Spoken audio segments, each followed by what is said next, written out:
சங்கை மிகுந்த உலமாக்களே, பெரியோர்களே, தாய்மார்களே, சகோதர சகோதரிகளே, அஸ்ஸலாமு அலைக்கும் வரஹ்மத்துல்லாஹி வபரகாத்துஹு. எல்லாம் வல்ல அல்லாஹுவின் பேரருளால் நபிகள் பெருமான் ஸல்லல்லாஹு அலைஹி வஸல்லம் அவர்களுடைய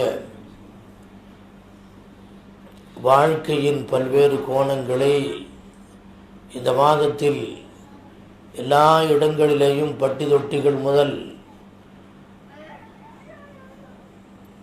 மாநகரங்கள், குக்கிராமங்கள் எல்லா இடங்களிலும் பேசப்படுகிற ஒரு மாதமாக, புனித மாதமாக இருக்கிறது.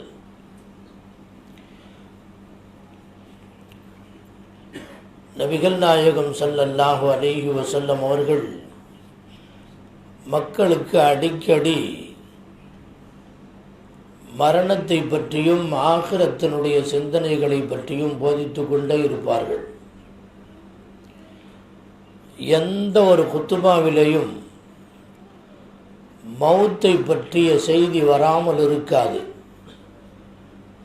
எனவேதான் உலமாக்கள் தங்களுடைய இமாம்கள், ஹத்தீபுகள் தங்களுடைய பேச்சுக்களிலே, தங்களுடைய குத்துபாக்களிலே மௌத்தை பற்றிய பேச்சை இடம்பெறச் செய்ய வேண்டும். அது நபிகள் நாயகம் ஸல்லல்லாஹு அலைஹி வஸல்லம் அவருடைய சுன்னத்தில் ஒன்றாக இருக்கிறது என்று ஃபுக்ஹாக்கள் எழுதியிருக்கிறார்கள். வெள்ளிக்கிழமை ஜும்மாவில் இதனால்தான் ஏதாவது ஒரு செய்தி மௌத்தை பற்றி நிச்சயமாக இருக்கும். இது நாயகம் ஸல்லல்லாஹு அலைஹி வஸல்லம் அவர்கள் வகுத்தளித்த வழிமுறை. மனிதனை திருத்துவதற்கு இது ஒன்றுதான் மிக முக்கியமான ஒன்று. உமர் இப்னு கத்தாப் ரலியல்லாஹு தஆலா அன்ஹு மௌத்தை நினைவுபடுத்துவதற்காக வேண்டி ஒருவரை பணியில் அமர்த்தி இருந்தார்கள். அவருடைய வேலையே அடிக்கடி மௌத்தை பற்றி ஞாபகப்படுத்திக்கிட்டே இருக்கணும். கொஞ்ச நாளைக்கு பின்னால் அவருடைய வேலையை மாற்றி வேறு வேலை கொடுத்துட்டாங்க. காரணம் கேட்டபோது சொன்னார்கள், அவலம் நுஅம்மிர்கும் மா யததக்கரு ஃபீஹி மன் ததக்கர் வஜாஅக்குமுன் நதீர். படிப்பினை பெறுகின்றவன் படிப்பினை பெறுகிற அளவுக்கு உங்களுக்கு வாழ்நாளை தந்தோம். எச்சரிக்கை செய்யக்கூடியவர் உங்களிடத்திலே வந்துவிட்டார். இந்த வஜாஅக்குமுன் நதீர் என்பதிலே நதீர் என்று சொன்னால் அச்சம் ஊட்டி எச்சரிக்கை செய்யக்கூடியவர். அதற்கு ஒரு அர்த்தம் மனிதனுடைய வெள்ளை முடி என்றும் ஒரு தஃப்சீர் இருக்கிறது. வெள்ளை முடி முளைத்ததற்கு பின்னால் நான் மௌத்தாகி விடுவேன், என்னுடைய மௌத்து சமீபத்தில் இருக்கிறது என்பதை நினைவு கூறுவதற்கு அதுவே போதுமானதாக இருக்கும். எனவே நீ ஞாபகப்படுத்த வேண்டிய அவசியம் இல்லை, நீ வேற வேலைக்கு போய் என்று அனுப்பி வைத்ததாக சொல்லப்படுகிறது.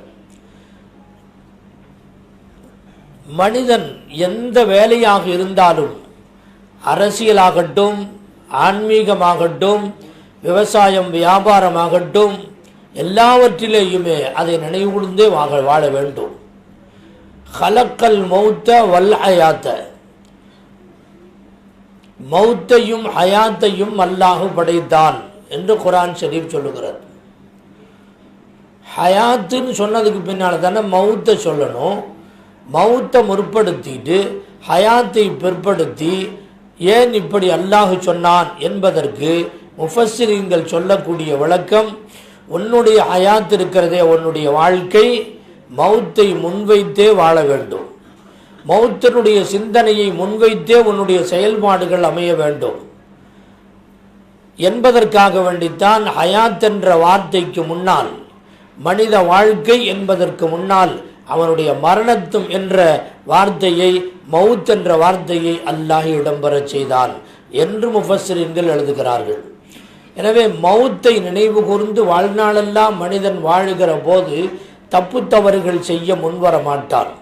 அல்லாஹ்வுடைய பயம் அவனை பீடித்து கொள்ளும். எந்த நேரத்திலையும் அவன் மௌத்தாகலாம், எந்த நேரத்திலையும் எதுவும் சம்பவிக்கலாம் என்கிற நிலை வருகிற போது அந்த மனிதன் திடீரென்று அடுத்தவனை ஏமாற்றுவதென்பதோ அக்கிரமங்கள் புரிய வேண்டும், அராஜகங்கள் செய்ய வேண்டும் என்பதோ அவனுடைய உள்ளத்தில் வராது. எனவே தான் மவுத் என்பது மனிதனை திருத்தக்கூடிய, சீர்திருத்தம் செய்யக்கூடிய ஒன்று என்று உமர் இப்னு கத்தாப் ரலியல்லாஹு அன்ஹு அவர்கள் சொன்னார்கள். எல்லாமே அப்படித்தான் மவுத்தை பற்றியே நினைப்பார்கள். உமர் ரலியல்லாஹு அன்ஹு ரொம்ப அடிக்கடி நினைப்பார்கள்.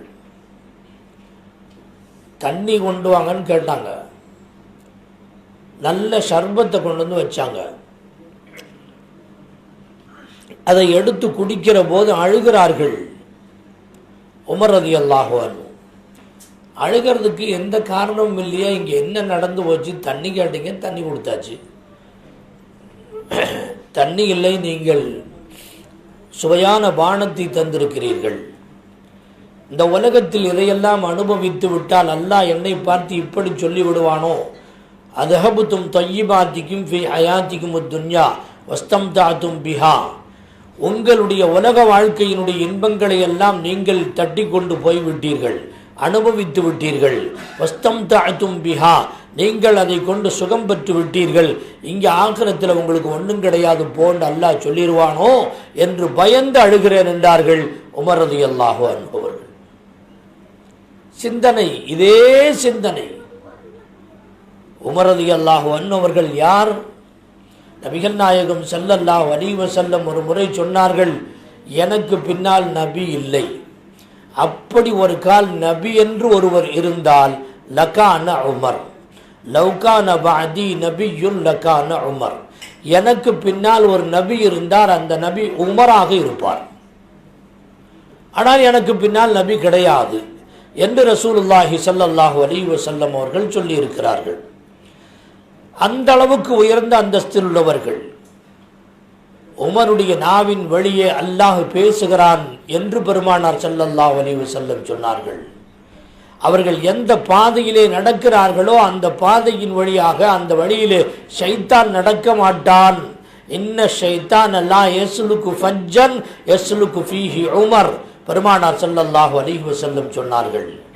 ஷைத்தானே மிரளுவான் உமர் ரலியல்லாஹு அன்ஹு அவங்களை கண்டான். அப்படிப்பட்ட வீராதி வீரர், அஞ்சா நெஞ்சம் படைத்தவர்கள். ஆகிரத்து மௌத்துன்னு சொன்னால் கண்ணீர் வடிச்சிருவாங்க உமர் ரலியல்லாஹு அன்ஹு. அவங்களுக்கு சொர்க்கத்திலேயே சொர்க்கம் உண்டு என்று உலகத்திலேயே அவர்களுக்கு சொல்லப்பட்டு விட்டது. ஆனாலும் பயப்படுவார்கள்.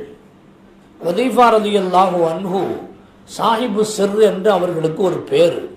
என்னன்னா, ரகசியங்களை, மனதில் நினைக்கக்கூடிய கருத்துக்களை எல்லாம் டக்குன்னு சொல்லிவிடுவார். அவருக்கு பேர் சாஹிபு சிர்ன்னு பேர், ரகசியங்களை தெரியக்கூடியவர். அவர்கிட்ட போய் அவங்கள்ட்ட முனாஃபிகீன்களுடைய லிஸ்டெல்லாம் கையில் இருந்துச்சு. முஸ்லீமாக வேடம் தரித்து முஸ்லீம் மாதிரி இருப்பான், ஆனால் உள்ள அவன் முனாஃபிக்காக நயவஞ்சவனாக இருப்பான். நம்ம யார் அவங்க போய் கேட்டாங்கன்னா சொல்லி போடுவார். உமர் ரலியல்லாஹு அன்ஹு யாருக்கும் தெரியாமல் போய் ஹுதைஃபா ரலியல்லாஹு அன்ஹுட்ட கேட்டாங்க, என் பேர் அந்த லிஸ்ட்டில் இருக்குதா அப்படின்னு கேட்குறாங்க. முனாஃபிக்கினுடைய லிஸ்ட்டில் என் பேர் இருக்குதான்னு கேட்குறாங்க. அப்போ தன்னை பற்றி நான் ஒரு சொர்க்கவாசி என்று பெருமானார் ஸல்லல்லாஹு அலைஹி வஸல்லம் அவர்கள் சொல்லி இருந்தும் கூட பயம் அவர்களை எப்போதும் ஆட்டிப்படைத்து கொண்டே இருக்கிறார். உமர் ரலியல்லாஹு அன்ஹு அப்படித்தான், அபூபக்கர் சித்திக் ரலியல்லாஹு அன்ஹு அவர்கள் அப்படித்தான். அல்லாஹ்வுடைய ஜலாலியத்தை எப்போதும் பயந்திருந்தார்கள். இவர்களெல்லாம் சொர்க்கவாசி என்று உலகத்திலேயே சர்டிபிகேட் கொடுக்கப்பட்டு விட்டது. எல்லாரும் நரகத்துக்கு போங்க, ஒரே ஒரு ஆள் மட்டும்தான் சொர்க்கவாசி என்று கியாமத்திலே அல்லாஹ் அறிவித்தால் அந்த சொர்க்கவாசி நானாக இருப்பேனோ என்று ஆசைப்படுகிறேன் என்று அபூபக்கர் சித்திக் ரலியல்லாஹு அன்ஹு சொன்னாங்க. எல்லாரும் சொர்க்கத்துக்கு போங்க, ஒரே ஒரு ஆள் மட்டும் நரகவாசி என்று சொன்னால், நாளை கியாமத்து நாளில் அறிவித்தால் அந்த நரகவாசி நானாக இருப்பேனோ என்று எனக்கு பயமாக இருக்கிறது என்று சொல்வார்கள். அல்லாஹ்வின் மீது முழுமையான ஆதரவும் இருக்கிறது, முழுமையான பயமும் இருக்கிறது. இதுதான் ஈமான். அல் ஈமான் பைனல் ஹௌஃபி வர் ரஜா, ரசூலுல்லாஹி ஸல்லல்லாஹு அலைஹி வஸல்லம் சொன்னார்கள், ஈமான் என்பது அச்சத்திற்கும் ஆதரவுக்கும் இடைப்பட்ட நிலைதான் என்று சொன்னார்கள். முழுமையான அச்சம் இருந்தது. நான் நரகவாசியா இருப்பேனோன்னு சொல்லக்கூடியவங்க யாரு? அந்த கூட்டத்தில் எல்லாரும் சொர்க்கத்துக்கு போங்க, ஒரே ஒரு ஆள் மட்டும் நரகம். எல்லா நபிமார்களும் இருக்கிறாங்க, வலிமார்கள் இருக்கிறாங்க. அதே கூட்டத்தில் தான் எல்லாருமே அந்த இங்கே கியாமத் நாளிலே அல்லாஹ் அறிவிக்கிற போது எல்லோருமே சொர்க்கவாசிகள், ஒருத்த மட்டும்தான் நரகவாசி. காரூனா இருந்தாலும் சரி, ஃபிரௌனாக இருந்தாலும் சரி, ஹாமானாக இருந்தாலும் சரி, எவனாக இருந்தாலும் சரி, இவங்க எல்லாம் சொர்க்கவாசி. ஆனால் ஒரு ஆள் மட்டும் நரகவாசின்னா அது நானாக இருப்பேனோ? எல்லோருமே நரகவாசி, ஒரே ஒரு ஆள் மட்டும் சொர்க்கவாசின்னு சொன்னா அதுல நபிமார்களும் இருக்கிறாங்க, வலிமார்களும் இருக்கிறாங்க, எல்லா நல்லவர்கள் எல்லாம் இருக்கிறார்கள். எல்லாரும் நரகத்துக்கு போங்க, ஒரே ஒரு ஆள் மட்டும் சொர்க்கவாசின்னா அந்த சொர்க்கவாசி நானாக இருப்பேனோ என்று நினைக்கிறார்கள் என்றால் முழுமையான ஆதரவு அல்லாஹ்வின் மீது இருந்தது. சிந்தனை, அல்லாஹ்வை பற்றிய பயம் எல்லா காலத்திலேயும் அவர்களை பிடித்திருந்த காரணத்தினால் பயந்து கொண்டே இருந்தார்கள். என்ன நடக்குமோ என்று பயந்து கொண்டே இருந்தார்கள். அந்த பயம் நமக்கு வேணும். நாளை கியாமத்து நாளில் அல்லாஹ் என்ன செய்வானோ சிந்திக்கும் போதெல்லாம் எதை நினைச்சாலும். உமர் இப்னு அப்துல் அசீஸ் ரஹ்மத்துல்லாஹி அலைஹி ஒரு மெம்பர் படியில் ஏறுறாங்க, கிடுகிடுன்னு நடுங்குது, நடுங்கின உடனே ஆட்டம், அழுகிறாங்க. குத்துபாவிலேயே சொன்னார்கள், நான் ஏறி வருகிற போது இந்த மெம்பர் படி, இந்த கட்டையால் செய்யப்பட்ட இந்த மெம்பர் படி ஆடியது. அந்த ஆட்டத்தை பார்த்தவுடனே எனக்கு சிராத்துல் முஸ்தகீம் நினைவில் வந்தது. நாளை சிராத்துல் முஸ்தகீமில் திடீர்னு எடறி விழுந்தா நரகத்தில் இல்லை போய் விழுவோம் என்று எனக்கு ஒரு நினைவு வந்தது என்று சொல்லுகிறார்கள். என்றால் ஒவ்வொரு நேரத்திலையும் ஆகிரத்தை பற்றிய சிந்தனை அவர்களுக்கு இருந்தது. ராபியத்துல் பஸரியா ரஹ்மத்துல்லாஹி அலைஹா அவங்கள்ட்ட சிக்கன் கொண்டு போய் வச்சாங்க. சிக்கன், பொரிச்ச சிக்கன் கொண்டு போய் வச்சாங்க. நாம் என்ன செய்வோம்? யாரை பற்றி நினைக்க மாட்டோம், அள்ளி அள்ளி தின்றுவோம். பார்த்த உடனே அழுதாங்க. அழுகிறதுக்கு காரணம் என்னன்னு கேட்கப்பட்டப்போ அவங்க சொன்னாங்க, இந்த கோழியை நினச்சி பார்க்குறேன், அறுத்து உயிர் போனதற்கு பின்னாலே எண்ணெயிலே போட்டு அதை பொரித்து எடுக்கப்பட்டிருக்கிறது. இந்த உலகத்தினுடைய இந்த நெருப்பிலே நாளை கியாமத்து நாளில் நம்மளை எல்லாரையும் கொண்டு போய் நரகத்தில் உயிரோடு கொண்டு போய் பொரிச்செடுப்பானே அல்லாஹ், உயிரோட கொண்டு போய் பொரிச்செடுப்பானே. இது செத்ததுக்கு பின்னால போய் பொரிச்செடுக்கப்பட்டிருக்கிறது. நாளை கியாமத்து நாளிலே நம்மை உயிரோடு கொண்டு போய் போட்டு பொரிச்செடுப்பானே, அது நினைக்கிற போது நான் அழுகிறேன் என்கிறார்கள் ராபியத்துல் பஸரியா ரஹ்மத்துல்லாஹி அலைஹா. சிந்தனைகளை பாருங்கள்.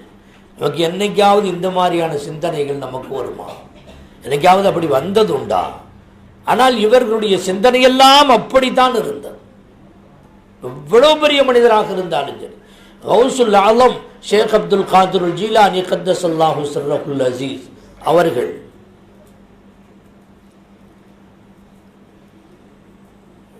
யா அல்லாஹ் ஃபக்ஃபிர் லி ذுனூபி வ இல்லம் தக்ஃபிர் லி ஃபஜ்அல் பஸரி ஃபஜ்அலி அஅமா.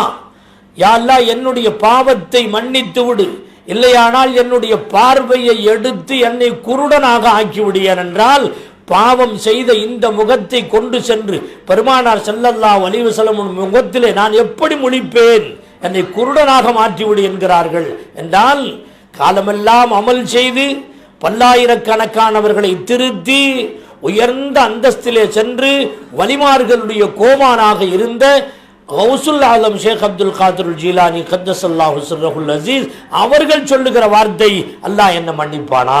மன்னிக்காம இருந்தா என்ன செய்யறது? பயம் அவர்களை ஆட்கொள்ளுகிறது என்று சொன்னால், கண்ணியத்திற்குரியவர்களே, நம்மை போன்றவர்கள் எப்படி சிந்திக்க வேண்டும்? அல்லாஹ் என்ன செய்வான் என்பதை நாம் சிந்திக்கிறோமா? எனவே அந்த சிந்தனை மனிதனுக்கு வேண்டும். ஷேக் உஸ்மான் ஹைராபாதி ஒரு பெரியார் வாழ்ந்திருக்கிறார். விலாயத்துடைய அந்தஸ்தில் உள்ளவர். எல்லா மக்களும் அவங்கள்ட்ட போய் மார்க்கத்தினுடைய விளக்கம் கேட்பாங்க. நீங்கள் துவா செய்யுங்க, உங்களுடைய துவா கபூல் ஆகும் அப்படின்னு எல்லாம் போய் கேட்பாங்க. அவங்க இந்த விலாயத்தினுடைய உயர்ந்த அந்தஸ்தில் இருந்தால் கூட வியாபாரம் செஞ்சுட்டு இருந்தாங்க. அந்த காலத்திலலாம் இருட்டு விளக்கு, இந்த மண்ணெண்ணெய் விளக்கு தான் இருக்கும். சில சமயத்தில் அதுவும் இருக்காது. ராத்திரியில் வருவாங்க. இந்த கிழவனை ஏமாத்திடலாம் அப்படின்னு சொல்லி செல்லாத காசை கொண்டு வந்து கொடுப்பாங்க. செல்லாத காசை கொண்டு போய் கொடுத்துருவாங்க. அந்த காசு எதுக்குமே உதவாது. இவங்க வாங்கிக்குவாங்க. மகனை உட்கார வச்சால் கூட வாங்க சொல்லுவாங்க. வாங்கிட்டு பொருளை கொடுத்துருவாங்க. மகன்கிட்ட சொல்லுவாங்க, யாராவது செல்லாத காசை கொண்டு வந்து கொடுப்பாங்க, நீ வேண்டான்னு திருப்பி அனுப்பிச்சிடாத, வாங்கிக்கன்னு சொல்லுவாங்க. அதுக்கு 2 காரணம் சொல்லுவார்கள். ஒன்று என்னன்னா, நம்மள்கிட்ட கொடுக்குறவன் நம்ம மறுத்துட்டோம் அப்படின்னா அவன் நம்மளை மாதிரி வேறொரு முஸ்லீமை போய் ஏமாற்றுவான். நாயகம் ரசூலுல்லாஹி ஸல்லல்லாஹு அலைஹி வஸல்லம் சொல்லி இருக்கிறார்கள், லா யுமினு அஹதுக்கும் ஹத்தா யுஹிப்ப லி அஹீஹி மா யுஹிப்பு லி நஃப்ஸிஹி. ஒரு மோமினான மனிதன் தன்னுடைய சகோதரனுக்கு தனக்கு எதை விரும்புகிறானோ அதைத்தான் மற்றவனுக்கும் விரும்ப வேண்டும். அப்போதுதான் உண்மையான மோமினாக இருப்பான் என்று பெருமானார் ஸல்லல்லாஹு அலைஹி வஸல்லம் சொல்லுகிறார்கள். நாம் இந்த செல்லா காசை நாம் விரும்ப மாட்டோம். அப்படின்னா நாம் விரும்பாத ஒன்றை நம்முடைய சகோதரனுக்கும் விரும்பக்கூடாது. விட்டான் அங்கே கொண்டு போய் கொடுப்பான், அதனால் வாங்கி வச்சுக்க என்று எல்லாம் ஒன்றா சேர்த்து வச்சு கிணத்துல கொண்டு போய் போட்டுருவாங்களாம். அவங்க இன்னொரு முறை காரணம் சொன்னார்கள். அல்லாஹ்ட்ட துஆ செய்வார்களாம், யா அல்லாஹ், செல்லாத காசு, ஒன்றுக்கும் ஆகாத காசு, அந்த காசை நான் வாங்குவதைப் போல ஒன்றுக்கும் ஆகாத என்னுடைய அமல்கள் உன்னிடத்திலே மக்பூலாக இல்லாவிட்டாலும் கூட தூக்கி எறியப்படுகின்ற செல்லா காசை போல என்னுடைய அமல்கள் இருந்தாலும் நான் செய்த இந்த அமல்களை முன்வைத்து என்னுடைய அமல்களை, குறையுள்ள அமல்களை நிறைவாக ஏற்றுக்கொள்வாயாக என்று துஆ செய்வார்களாம். இப்படியெல்லாம் நல்ல மனிதர்கள் இருக்கிறார்கள். வியாபாரத்திலே கூட சிந்தனை எல்லாம் அல்லாஹ்வுடைய சிந்தனை, ஆகிரத்தினுடைய சிந்தனை இவர்களுக்கெல்லாம் இருந்திருக்கிறது. அதனால சிந்தனை, ஆகிரத்தினுடைய சிந்தனை, மௌத்தினுடைய சிந்தனை எப்பொழுதும் இருக்க வேண்டும். நம்முடைய பெரியவர்கள் நபிகள் நாயகம் ஸல்லல்லாஹு அலைஹி வஸல்லம் அவர்கள் காட்டித் தந்த வழிமுறை இதுதான். உத்குரு ஹாதிமல் லஸ்ஸாத், இன்பங்களை எல்லாம் துண்டிக்கின்ற மரணத்தை அடிக்கடி நினைவு கூறுங்கள் என்று பெருமானார் ஸல்லல்லாஹு அலைஹி வஸல்லம் அவர்கள் சொன்னார்கள். கண்ணியத்திற்குரியவர்களே, நாம் நாளைக்கு பார்த்துக்கலாம், அடுத்த நாள் பார்த்துக்கலாம் என்று நாம் காலங்கடத்தி கொண்டு போகும்போது என்னைக்காவது ஒரு நாள் திடீரென்று மரணம் சம்பவிக்கிற போது எதையும் செய்யாத, ஒன்றும் தெரியாதவர்களாக, கையகத்தில் எதுவுமே இல்லாதவர்களாக அல்லாஹ்வுடைய சன்னிதானத்தில் போய் நின்றால் அல்லாஹ் எதை வைத்து நம்மை எடை போடுவான், எதை வைத்து நம்முடைய சொர்க்கத்திலே நம்மை அனுப்புவான்? இதை பற்றிய சிந்தனை நமக்கு இல்லை என்று சொன்னால் நரகத்தை நம்மால் தாங்கிக் கொள்ள முடியாது. நரக நெருப்பு என்பது சாதாரணப்பட்ட நெருப்பு அல்ல. அந்த ஜிப்ரைல் அலைஹிஸ்ஸலாத்து வஸ்ஸலாம் அவர்கள் ஒரு முறை சொன்னார்கள், பெருமானார் ஸல்லல்லாஹு அலைஹி வஸல்லம் இடத்திலே, நரகத்தினுடைய நெருப்பு எப்படி ஜிப்ரைலே என்று பெருமானார் ஸல்லல்லாஹு அலைஹி வஸல்லம் கேட்டார்கள். அவர்கள் ஜிப்ரைல் அலைஹிஸ்ஸலாம் சொன்னார்கள், 1000 முறை அல்லாஹ் எரித்து கொண்டே இருந்தான். ஹத்தஹ்மர்ரத், அது சிவப்பாக மாறியது. மீண்டும் 1000 முறை அல்லாஹ் எரித்தான். ஹத்தபியல்லத், அந்த நெருப்பு வெள்ளையாக மாறிவிட்டது. அதற்கு பிறகு 1000 ஆண்டுகள் அல்லாஹ் எரித்தான். ஹத்தஸ்வத்தத், அது கருப்பாக மாறி போய்விட்டது. ஃபஹுவ கல்லைலில் முஸ்லிமி, இருண்ட இருட்டை போல, கருப்பாக இருக்கக்கூடிய இருளை போல அந்த நெருப்பு கருப்பாக இருக்கும். நரகத்தினுடைய நெருப்பின் நிறம் கருப்பு. சாதாரணமாக நம்ம நெருப்பு இருக்குதே, நம்ம பார்த்தா மஞ்சளாக தெரியும். இன்னும் கொஞ்சம் வேகமாச்சுன்னா சிவப்பாக மாறும். இதுக்கு இடையில் பச்சை நிறம் வரும், வேறு சில கலர்களும் வரும். இன்னும் கொஞ்சம் வேகமாச்சுன்னு சொன்னால் ப்ளூ நிறத்தில் வரும். அந்த ப்ளூவே இன்னும் கொஞ்சம் கடுமையாச்சுன்னு சொன்னால் டார்க் ப்ளூவாக ஆகும். அதுக்கு மேலே நம்ம பார்க்குறதுக்கு வாய்ப்பு இல்லை. இன்னும் கொஞ்சம் டார்க் ஆச்சுன்னு சொன்னால் இன்னும் கொஞ்சம் டார்க் ஆகி கடைசியில் கருப்பாக மாறிடுச்சுன்னு சொன்னால் உச்சகட்டமான சூட்டை தரக்கூடிய ஒன்று. அதுதான் நரகத்தினுடைய நெருப்பு. ஜுஸ்அம் மின் சித்தீன ஜுஸ்அம் மினன் நார், பெருமானார் ஸல்லல்லாஹு அலைஹி வஸல்லம் மின் சபஈன மினன் நார். நரகத்தினுடைய நெருப்பினுடைய வேகம் இருக்கிறதே, இந்த துன்யாவை வைத்து பார்க்கிற போது இதை விட 70 மடங்கு கடினமானது. இந்த 70 என்பதற்கு சொல்லுகிறார்கள், இது அதிகத்தை குறிப்பிடுவதற்காக வேண்டி சொல்லப்பட்ட வார்த்தை. பன்மடங்கு அதிகமானது, கடுமையானது. ஏனென்றால் பெருமானார் ஸல்லல்லாஹு அலைஹி வஸல்லம் அவர்களே சொன்னார்கள், ஊசி முனை அளவுக்கு நரகத்தினுடைய நெருப்பை திறந்து விடப்பட்டால், கிழக்கு பக்கம் திறந்து விடப்பட்டால் மேற்கு பக்கத்தில் இருக்கின்ற அத்தனையுமே கரிந்து சாம்பல் ஆகிவிடும். உலகத்திலே எந்த விதமான புற்பூண்டும் முளைக்காது. எந்த அளவுக்கு? ஒரு சின்ன முனை, ஊசியினுடைய முனை அளவுக்கு திறந்து விடப்பட்டால் அதனுடைய ஜுவாலைகள், பாம்புகள், தேள்கள் கொஞ்ச நெஞ்சமல்ல, சாதாரணப்பட்டதல்ல. அந்த நரகத்தினுடைய தன்மைகளை பற்றி ஹதீஸில் சொல்லப்படும் போது கல்பக்தி என்று சொல்லப்படுகிறது. பிரம்மாண்டமான பெரிய பாம்பு, அதனுடைய சின்ன பகுதி எதுவென்றால் ஒரு ஒட்டகையினுடைய கழுத்தை போல இருக்கும். அதனுடைய ஆக சன்னமான பகுதி ஒட்டகையினுடைய கழுத்தை போன்று இருக்கும். அதில் இருக்கின்ற தேள்கள் கோவேரி கழுதையினுடைய அளவுக்கு இருக்கும். மனுஷனுடைய உடம்பும் அப்படித்தான். நம்முடைய உடம்பு இருக்குது, இந்த உடம்பெல்லாம் இருக்காது. இவ்வளவு காலமாக நீங்கள் எவ்வளவெல்லாம் வெட்டி போட்டீங்களோ அந்த எல்லா நகங்களும் வந்து சேர்ந்துடும். வெட்டி போட்ட எல்லா முடிகளும் உங்கள்கிட்ட வந்துடும். உடம்பு பிரம்மாண்டமான உடம்பு இருக்கும். லேசான இந்த தோல் நைஸாக இருக்குது, இப்படிலாம் இருக்காது, மொத்தமான தோளாக இருக்கும். அப்போ தான் இந்த தேளும் இந்த பாம்பும் கடிக்க முடியும். அப்போ தான் அதாம்பு ஏற்பட முடியும். நரகத்திலே போட்டு அது பொசுங்கி விட்டது என்று சொன்னால் அல்லாஹ் சும்மா விட மாட்டான். குல்லமா நதுஜ ஜுலூதுஹும், அந்த நெருப்பு சுட்டு அதை பொசுக்கி விட்டால் அதற்கு பகரமாக அந்த தோலை மாற்றிவிட்டு வேறொரு தோலை அல்லாஹ் போர்த்தி வைத்து விட்டு அதற்கு பிறகு அந்த தேளையும் பாம்பையும் சாட்டுவான். அந்த நரகத்தினுடைய நெருப்பிலே போடுவான். அதுவும் கூட போய்விடும், அதுவும் கூட உருகி போய்விடும். நம்மால் விளங்க முடியாது. அந்த நரகத்தினுடைய நெருப்பினுடைய வேகத்தை தாங்கிக் கொள்ளவும் முடியாது. நபிகள் நாயகம் ஸல்லல்லாஹு அலைஹி வஸல்லம் அவர்கள் அபூ தாலிப் அவர்களுக்காக வேண்டி சிபாரிசு செய்தார்கள். யா அல்லாஹ், அவர்களுக்கு நரக நெருப்பை லேசாக்கி தருவாயாக, அவங்களுடைய பாவத்தை மன்னிப்பாயாக என்று கேட்கப்பட்ட போது சொன்னார்கள், காஃபிராஜே, அவருக்கு போய் நீங்கள் துவா செய்கிறீங்களே, ஈமான் கொள்ள மறுத்துட்டாரே என்று சொன்னபோது, என்னுடைய சிறிய தந்தை, நான் அல்லாஹ்விடத்தில் இஸ்திக்ஃபார் செய்கின்றேன், என்னுடைய ஷஃபாஅத்து கபூல் செய்யப்படலாம் என்கிற ஆதரவிலே நான் செய்கின்றேன். ஃபஹுவ ஃபீ லஹ்லாஹிம் மினன் நாரி லௌலா அன லகான ஃபித்தர்கில் அஸ்ஃபலி மினன் நார். நான் இல்லை என்று சொன்னால், என்னுடைய ஷஃபாஅத் இல்லை என்று சொன்னால் நரகத்தினுடைய அடித்தட்டுக்கு அவர்கள் போயிருப்பார்கள்.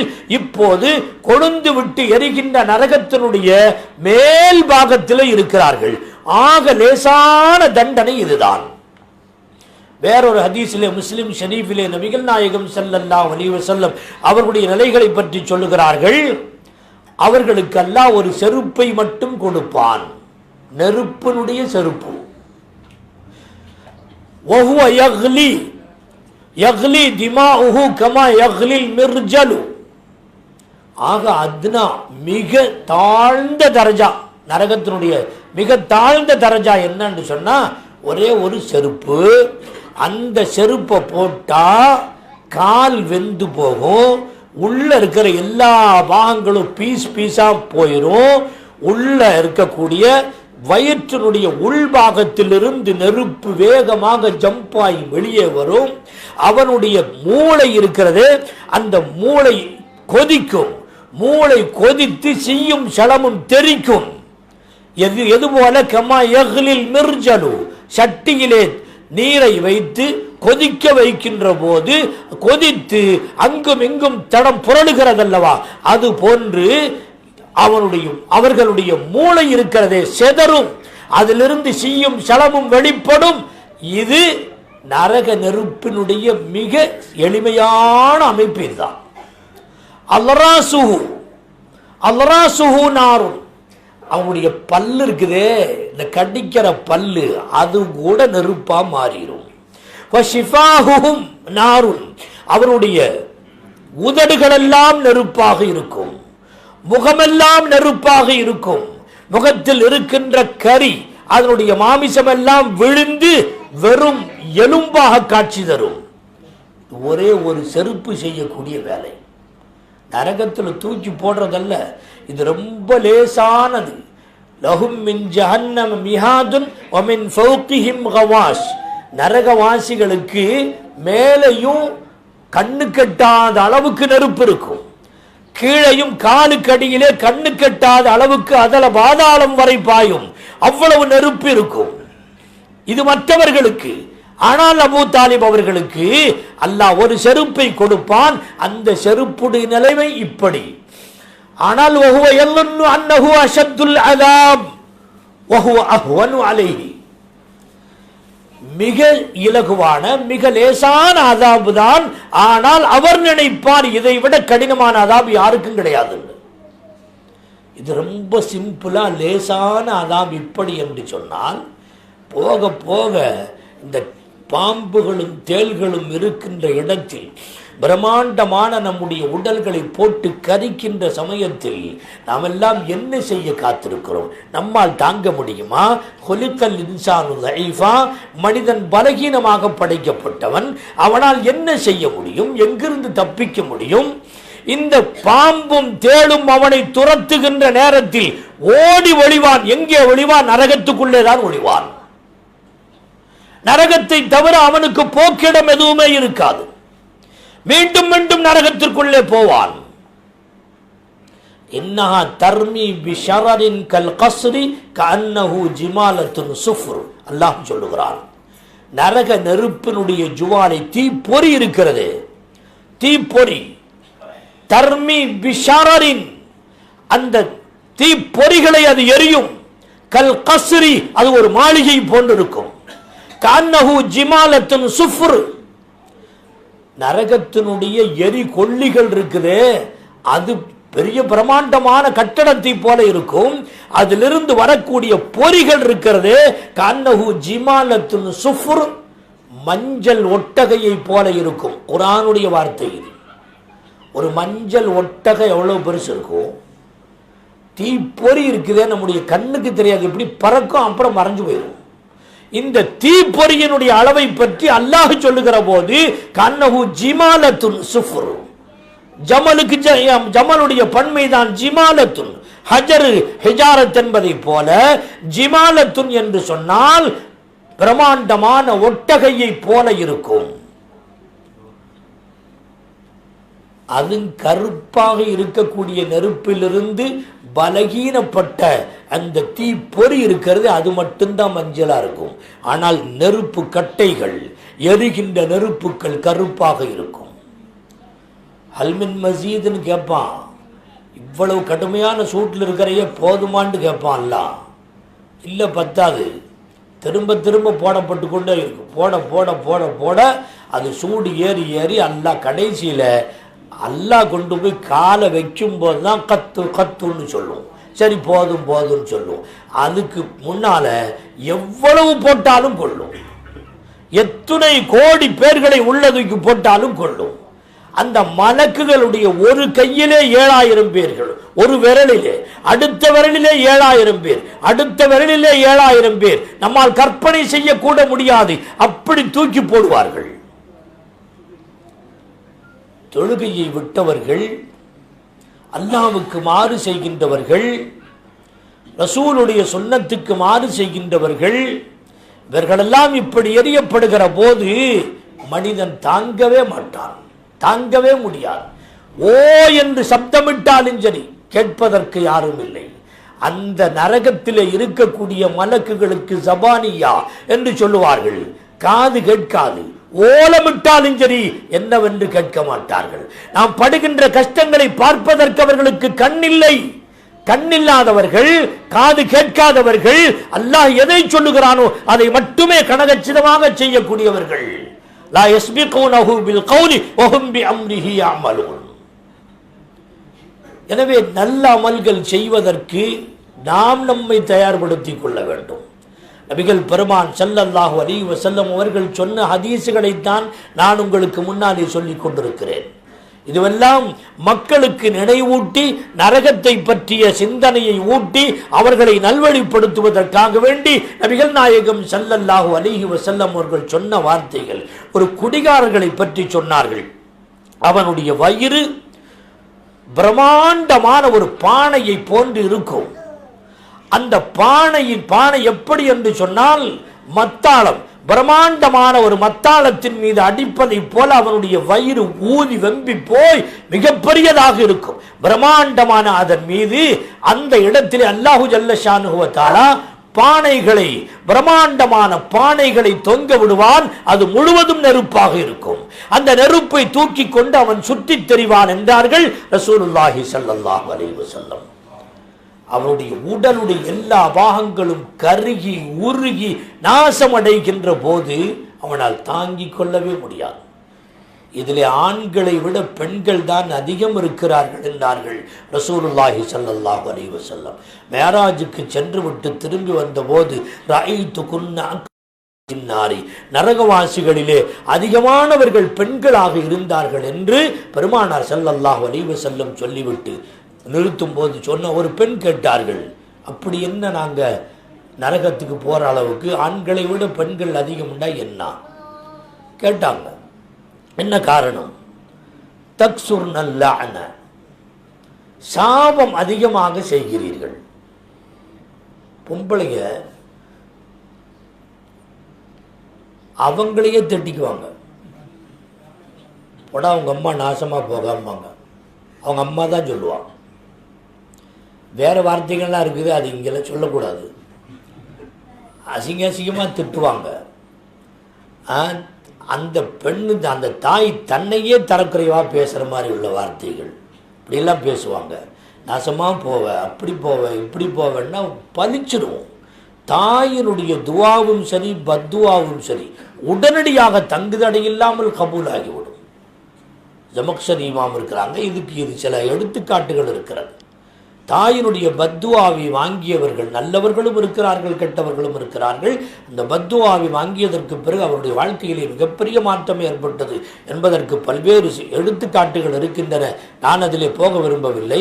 ஆக சாபங்கள் அதிகம் விடக்கூடியவர்கள் பெண்கள். இது நரகத்திற்கு அவர்களை கொண்டு போய் சேர்க்கும். தக்ஃபுர்னல் அஷீர, ரெண்டாவது புருஷனுக்கு மாறு செய்வது. புருஷன் சொன்னால் கேட்கறதில்லை. அது மட்டுமல்ல, துரோகம் செய்வது, நன்றி கெட்ட தன்மை பெண்களிடத்தில் இருக்கிறது. என்ன நபிகள் நாயகம் ஸல்லல்லாஹு அலைஹி வஸல்லம் இதே ஹதீஸில் சொல்லுகிற போது, பெண்கள் என்னதான் நீ கொடலை உருவி கையில் கொடுத்தாலும் சரி, மா ரஅய்து மின்க கைரன் கத்து, உன்ட்ட என்ன நல்லதை கண்டுட்டேன் நான், நீ என்ன கொடுத்துட்ட எனக்கு என்று என்னைக்காவது ஒரு நாள் சொல்லுவாள் என்று ரசூலுல்லாஹி ஸல்லல்லாஹு அலைஹி வஸல்லம் சொன்னார்கள். நன்றி கெட்ட தன்மை என்பதற்கு இது ஒரு எடுத்துக்காட்டு. பெருமானால் அவர்களுடைய வாயிலிருந்து வருகின்ற வார்த்தையிலே பொய்க்கலப்பு நிச்சயம் இருக்காது. அவர்கள் சொன்ன வார்த்தை தக்சுர்னல் லஅன வ தக்ஃபுர்னல் அஷீர. மா ரஅய்து குன்ன மின் நாகிசாத்தி அக்லின் வ தீனின் அذهب للب الرجل الحازم من عداكن. மார்க்க அடிப்படையிலே நீங்கள் உரிமை குறைந்தவர்கள்,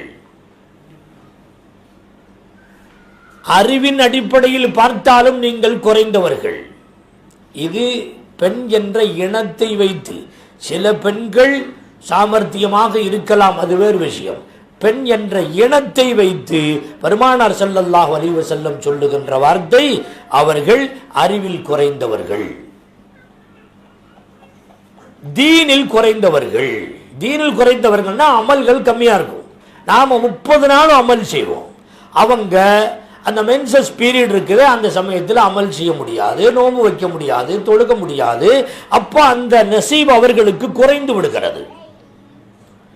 ஹஜ்ஜுக்கு போனாலும் சரியே, நாம செய்யக்கூடிய அளவுக்கு தவாஃபி அவர்களால் செய்ய முடியாது. நோன்பிலையும் சரி, நாம செய்ய வைக்கக்கூடிய அளவுக்கு நோன்பை அவர்களால் அந்த சிறப்பை பெற்றுக்கொள்ள முடியாது. இப்படி மார்க்க ரீதியிலும் குறைவானவர்கள், அறிவின் அடிப்படையிலையும் குறைவானவர்கள். பெருமானார் ஸல்லல்லாஹு அலைஹி வஸல்லம் சொன்ன வார்த்தையில், ஆகையினால நீங்கள் குற்றம் குறைகளை அதிகம் செய்கின்றவர்களுடைய சமயத்தில் பெருமானார் ஸல்லல்லாஹு அலைஹி வஸல்லம் ஏதோ ஒரு காட்சியை கண்டு விட்டு வந்திருக்கிறாங்க. உட்கார்ந்து அழுதுட்டு இருக்கிறாங்க. ஃபாத்திமா ரலியல்லாஹு அன்ஹா வர்றாங்க, அலி ரலியல்லாஹு அன்ஹு வர்றாங்க. யா ரசூலல்லாஹ் ஏன் அழுதுட்டு இருக்கிறீங்கன்னு கேட்குறாங்க. இல்லை, நான் மேராஜில் ஒரு காட்சியை பார்த்தேன், அதை நினைக்கும் போது எனக்கு அழுக வருதுன்னு சொன்னாங்க. என்ன காட்சின்னு கேட்கப்பட்டது. அப்போ சொன்னார்கள், நான் நரகத்தை காண்பிக்கப்பட்டேன், ஜிப்ரீல் அலைஹிஸ்ஸலாம் எனக்கு காட்டினார்கள். பல்வேறு காட்சிகளிலே இதுவும் ஒன்று. ஒரு பெண் உச்சி முடியிலே தொங்க விடப்பட்டிருக்கிறாள், அந்தரங்கத்திலே தொங்குகிறாள், எந்த சப்போர்ட்டும் இல்லை, கைகால்களை உதறுகிறாள், துடிக்கிறாள், கதறுகிறாள். ஜிப்ரீலிடத்திலே யார் இது ரொம்ப கடுமையான அதாபா இருக்குது என்று கேட்டபோது ஜிப்ரீல் அலைஹிஸ்ஸலாம் சொன்னார்கள், மறைக்கப்பட வேண்டிய தன்னுடைய ஆடைகளை, தன்னுடைய தலைமுடியை அடுத்த ஆடவனுக்கு ரசிப்பதற்காக வேண்டி தலை சேலையை இடாமல், துணி இடாமல், தன்னுடைய சிகை முடி அலங்காரத்தை அடுத்தவர்களுக்கு காட்டிக் கொண்டிருந்தாளே, தலை திறந்திருந்தாலே, அவளுக்கு அல்லாஹ் கொடுக்கிற தண்டனை என்றார்கள் ஜிப்ரீல் அலைஹிஸ்ஸலாம். எப்படி உடல் உறுப்புகளை மறைக்கணுமோ அது மாதிரி தலையும் மறைச்சிருக்கணும். தலையை மறைக்காமல் இருக்கக்கூடிய பெண்களுக்கு அல்லாஹ் கொடுக்கிற தண்டனை. கொஞ்ச தூரம் அந்த பக்கம் போன இன்னொரு காட்சியை பார்க்கிறேன். ஒரு பெண் மார்பு காம்பிலே தொங்க விடப்பட்டிருக்கிறாள். வெறும் மார்பு காம்புகளிலே மட்டும் தொங்க விடப்பட்டிருக்கிறாள். சப்போர்ட்டுக்கு எதுவுமே கிடையாது.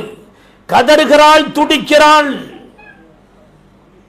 எல்லாம் தெரியும், அந்த இடம் மிக மிருதுவான இடம், உச்சகட்டமான உணர்ச்சிகளை தருகின்ற இடம். ஊசி குத்தப்பட்டால் எப்படி இருக்கும் அந்த இடத்திலே? ஊசி என்று சொன்னால் கசாப்பு கடைகளிலே தொங்க விடப்படுகின்ற கம்பிகள் இருக்கும் அல்லவா, வளைந்த கம்பிகள். ஹதீஸில் இப்படியே வருகிறது. இந்த வளைந்த கம்பி அது பிரம்மாண்டமான கம்பியாக இருக்கும். அந்த 2 கம்பிகளை, முற்களை அவளுடைய 2 மார்பக காம்பிலையும் தொங்கவிடப்பட்டு கதறுகிறாள், துடிக்கிறாள். யார் என்று கேட்கப்பட்ட போது ஜிப்ரீல் அலைஹிஸ்ஸலாம் சொன்னார்கள், அடுத்த ஆடவர்களுக்கு தன்னுடைய அழகை காட்டி, அடுத்த ஆடவன் அழைக்கும் போது அவனுக்கு இசைந்து காதலித்து கொண்டிருக்கின்ற, இச்சைக்கு அடிபணிகின்ற மாயிலாத்துகள். அப்படியானால் இழுத்த இழுவைக்கெல்லாம், அழைத்த அழைப்புக்கெல்லாம் இசைந்து கொடுக்கக்கூடிய கெட்ட பெண்களுக்கு அல்லாஹ் கொடுக்கிற தண்டனை. சொல்ல போனால் ஜினா செய்கின்ற பெண்கள் அல்லது ஜினாவுக்கு இசைந்து கொடுக்கின்ற பெண்கள் என்று சொன்னார்கள். இன்னும் சற்று தூரம் போனார்கள். அங்கே ஒரு பெண் 2 கைகளும் நெற்றியிலே வைத்து கட்டப்பட்டிருக்கிறது, கால்கள் 2ம் நெஞ்சிலே வைத்து பிணைக்கப்பட்டிருக்கிறது. அப்படியே கட்டமாக இருக்கிறார். அவளின் மீது பாம்புகளும் தேள்களும் சாட்டிவிடப்பட்டு அது கடித்து குதறி கொண்டிருக்கின்றன. கைகளை அகற்ற முடிவதில்லை, துள்ளுவதற்கு வழியில்லை, கால்களை உதற முடியவில்லை, என்ன செய்வதென்று தெரியாமல் திணறிக் கொண்டிருக்கிறாள் அவள். கர்ண கொடூரமான இந்த அதாமை பார்த்துவிட்டு ஜிப்ரைல் அலைஹிஸ்ஸலாம் இடத்திலே கேட்டேன், ஜிப்ரைலே இது யாருன்னு கேட்டேன். ஜிப்ரைல் அலைஹிஸ்ஸலாம் சொன்னார்கள், உலகத்தில் வாழுகின்ற போது தொழுகை விஷயத்திலே கவனக்குறைவாக இருக்கிற பெண்களுக்கு அல்லாஹ் கொடுக்கிற தண்டனை என்று சொன்னார்கள். தொழுகை விஷயத்தில் கவனக்குறைவு, முழுமையா தொழுகை விடுறதுக்கு வேற, அது ஸ்பெஷல். தொழுகையிலே கவனக்குறைவு. இதற்கு இந்த ஹதீஸுக்கு விளக்கம் என்னவென்றால், பெண்கள் இடையில விட்டுருவாங்க, குறிப்பிட்ட டைம்ல தொழுக மாட்டாங்க, லேட்டா தொழுகுவாங்க. உதாரணமா இன்னைக்கு மக்ரிபிலேயோ இஷாவிலேயோ அவர்கள் மென்சஸிலிருந்து சுத்தமாகி விட்டார்கள் என்று வையுங்கள். இஷா நேரம் சுத்தமாகிவிட்டால் குளித்து விட்டு இஷாவை தொழுதாக வேண்டும், அவர்கள் ஃபஜ்ரை தொழுதாக வேண்டும், அப்பவே குளிக்க வேண்டும். ஆனால் பெரும்பாலான பெண்கள் அடுத்த நாள் காலையில் குளிப்பார்கள். அப்ப 2 தொழுகை அடிபடுகிறது. தொழுகையிலே கவனக்குறைவு என்பதிலே இதுவும் ஒரு பகுதி. இது போன்ற ஆண்களை விட பெண்களிடத்தில் அதிகம் இருக்கிறது என்பதனால் ஜிப்ரைல் அலைஹிஸ்ஸலாம் சொன்னார்கள், இப்படி தொழுகையிலே கவனக்குறைவாக இருக்கக்கூடிய பெண்களுக்கு அல்லாஹ் கொடுக்கிற தண்டனை என்று சொன்னார்கள். கர்ண கொடூரமான தண்டனை. அந்த பாம்புகளும் தேள்களும், நான் சொன்னேனே கோவேரி கழுத மாதிரி இருக்கும் ஒரு தேளு, அவளுடைய உடம்பு அது மாதிரி பிரம்மாண்டமான கட்டிடத்தை போல இருக்கும், அவளால் தாங்கிக் கொள்ள முடியாது. ஆனால் கைகால்கள் உதர்வது கூட வழி இல்லாமல் கட்டப்பட்டிருக்கிறது, பிணைக்கப்பட்டிருக்கிறாள். அது முடிஞ்ச அடுத்து ஒரு கொஞ்சம் தூரம் போனதுக்கு பின்னால் எங்கே ஒரு காட்சியை பார்க்கிறார்கள். ஒரு பெண், அவளுடைய உடல் பார்த்தால் மனித உடலை போன்றிருக்கிறது, ஆனால் முகத்தை பார்த்தால் பன்றியை போன்ற முகம் இருக்கிறது. பின்பக்கம் பார்த்தால் கழுதையை போன்ற அமைப்பு தெரிகிறது. ஒரு அற்புதமான படைப்பாக, ஆனால் பார்ப்பதற்கு அசிங்கமாக வெறுக்கிற அளவுக்கு அவளுடைய படைப்பு இருக்கிறது. அவள் அங்கும் இங்கும் பறக்கிறாள். அவளுடைய துணி, அவள் கட்டுப்பாட்டை மீறி அவளுடைய துணி அவளுடைய உடம்பை விட்டும் பறக்கிறது. எப்படியாவது அதை சரி செய்ய வேண்டும் என்று முயற்சிக்கிறாள். அந்த துணியை சரி செய்யும் போது காற்று வந்து அடித்து அப்படியே மேலே கொண்டு போகிறது. அவளுடைய உடம்பு நிர்வாண கோலத்தில் இருக்கிறது. மக்கள் எல்லோரும் பார்த்து சிரிக்கின்றார்கள். இப்படி ஒரு காட்சியை நபிகள் நாயகம் ஸல்லல்லாஹு அலைஹி வஸல்லம் அவர்கள் பார்த்துவிட்டு ஆச்சரியமான ஒரு அமைப்பா இருக்கு, இது என்ன இதுன்னு கேட்டாங்க. ஜிப்ரைல் அலைஹிஸ்ஸலாம் சொன்னார்கள், உலகத்தில் வாழுகின்ற போது அடுத்த ஆடவர்கள் தன்னுடைய உடலை பார்க்க வேண்டும் என்று மிருதுவான ஆடைகளை அணிந்து அடுத்த ஆடவர்களுக்கு தன்னுடைய அழகை காட்ட வேண்டும் என்று விரும்புகின்ற பெண்களுக்கு அல்லாஹ் கொடுக்கிற தண்டனை என்றார்கள் ஜிப்ரைல் அலைஹிஸ்ஸலாத்து வஸ்ஸலாம் அவர்கள். இப்படி பல்வேறு காட்சிகளை சொல்லுகிறார்கள் பெருமானார் ஸல்லல்லாஹு அலைஹி வஸல்லம். கண்ணியத்திற்குரியவர்களே, இதுவெல்லாம் ஆகிரத்தை பற்றி நாம் சிந்திக்காமல் இருக்கின்றோம். நம்மை அந்த சிந்தனைக்கு கொண்டு செல்லுகின்றார்கள் பெருமானார் ஸல்லல்லாஹு அலைஹி வஸல்லம். பெருமானார் அவர்களுடைய மரணத்தை, அந்த நிலைகளை, அதையும் நான் சிந்தித்து பார்க்க வேண்டும். அது நமக்கு ஆகிரத்தை நினைவூட்டக்கூடியதாக அமையட்டும். நபிகள் நாயகம் ஸல்லல்லாஹு அலைஹி வஸல்லம் அவர்கள் ஹஜ்ஜத்துல் விதாவுடைய நேரத்திலே அருமையான பிரசங்கம் ஒன்றை செய்தார்கள். வரலாற்றினுடைய நெற்றி தடத்திலே பதிக்கப்பட வேண்டிய மிக முக்கியமான உரை அது. அதிலேயே சஹாபாக்களுக்கு சந்தேகம் வந்தது. வார்த்தைக்கு வார்த்தை இடையிடையே அடுத்த வருஷம் எப்படி இருக்குமோ தெரியாது, அடுத்த வருஷம் நான் இருப்பனோ தெரியாது, இந்த மாதிரி வார்த்தைகளும் சொன்னாங்க. ஹுது அன்னி மனாசிக்கும், ஹஜ்ஜனுடைய காரியங்களை எல்லாம் என்னை பார்த்து நான் எப்படி செய்கிறேனோ அப்படி எடுத்துக்கொள்ளுங்கள், அதை நீங்கள் பற்றி பிடித்து கொள்ளுங்கள், அடுத்த வருஷம் நான் இருப்பேனோ என்னமோ இப்படி சொன்னார்கள். ஆஷூராவுடைய விஷயத்திலே சொல்லுகிற போது அடுத்த வருஷம் நான் இருந்தால் நான் 9வது நோன்பையும் வைப்பேன் என்று பெருமானார் ஸல்லல்லாஹு அலைஹி வஸல்லம் சொன்ன வார்த்தை. அல்யோம் அக்மல்து லக்கும் தீனக்கும், தீனை பூர்ணமாக்கி தந்து விட்டேன் என்று அல்லாஹ்வுடைய வார்த்தை. தீன் பூர்ணமாயிருச்சுன்னா தீனை பூர்ணமாக்குவதற்காக வேண்டித்தானே இந்த நபி வந்தார்கள். தீன் பூர்ணம் ஆகிவிட்டதுன்னு சொன்னா இனி நபிக்கு தேவையில்லை என்ற ஒரு கருத்து அங்கே துணிக்கிறது. பெருமானார் ஸல்லல்லாஹு அலைஹி வஸல்லம் அவர்கள் இதற்கு பின்னால் நம்மை விட்டு விடைபெற்று விடுவார்களோ என்று சந்தேகப்படுகிற வார்த்தைகள் இடைக்கிடை வந்து கொண்டே இருந்தது. அதிலே ஒரு சிலரை மட்டும் நான் இங்கே சொல்லி இருக்கிறேன். இதா ஜாஅ நஸ்ருல்லாஹி வல் ஃபத்ஹு வரைத்த الناس يدخلون في دين الله افواجا, இஸ்லாத்துக்கு வெற்றி கிடைத்து அல்லாஹ்வுடைய உதவியும் கிடைத்து விட்டால் இஸ்லாம் சன்னஞ்சன்னமாக வளர்ந்து பரிணாம வளர்ச்சி பெற்று இஸ்லாத்திற்கு குழுவாக கூட்டங்கூட்டமாக மக்கள் வரத் தொடங்கினால் ஃபஸப்பிஹ் பிஹம்தி ரப்பிக வஸ்தக்ஃபிரு, அல்லாஹ்வை நீங்கள் தஸ்பீஹ் செய்யுங்கள், அல்லாஹ்விடத்தில் இஸ்திக்ஃபார் செய்யுங்கள் என்ற இந்த ஆயத்து இறங்கிய போது ஜிப்ரீல் அலைஹிஸ்ஸலாத்து வஸ்ஸலாம் அவர்களிடத்தில் பெருமானார் ஸல்லல்லாஹு அலைஹி வஸல்லம் சொன்னார்கள், ஃபீஹி இஷ்ஆருன் இலா மௌதி, நான் மரணிப்பேன் என்பதற்கான அறிகுறி இந்த சூராவிலே தெரிகிறது என்று பெருமானார் ஸல்லல்லாஹு அலைஹி வஸல்லம் அவர்களே சொன்னார்கள். இப்படி பல அறிவிப்புகளிலே பெருமானார் ஸல்லல்லாஹு அலைஹி வஸல்லம் அவர்கள் இது ஒரு வருஷத்தில் தான் இதெல்லாம் நடந்திருக்கு.